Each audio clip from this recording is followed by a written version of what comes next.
Art of Usada Meteor Part 182, Dr. Odyssey. I know that I'm here to review autistic representation in the show, but I do need to start off with the sheer frustration of the shark and a whale situation in the 2 episodes that include this character.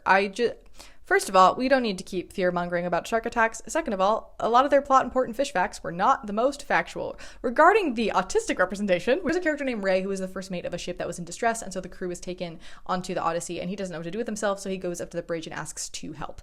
And I hesitate to say this autistic representation is stereotypical in how he presents, because this is how some autistic people present, and the actor himself is authentically cast as best I can tell. But what I will say is that this character is a direct copy-paste of like 10 other white autistic men I've reviewed in this series, just with a different special interest, and thus both the safe and the boring narrative choice. What is stereotypical is that he does giant calculations in his head, he doesn't do hugs, so he has an awkward fist bump, he's fairly infantilized, and the only level to which his character was fleshed out was just like, this guy is odd, but he's good at doing things, so we will put him to work, when all of the other characters introduced in these episodes had emotional arcs, which just framed him as cold and emotionless. One thing I did like is that his fellowship person has him explain out loud what's happening or what's going to happen as a roundabout way to help him regulate himself. I really like that. That's a cool tool. But otherwise, none of this felt particularly interesting or revolutionary beyond the fact that they specifically named that he's autistic and authentically cast the role, so great.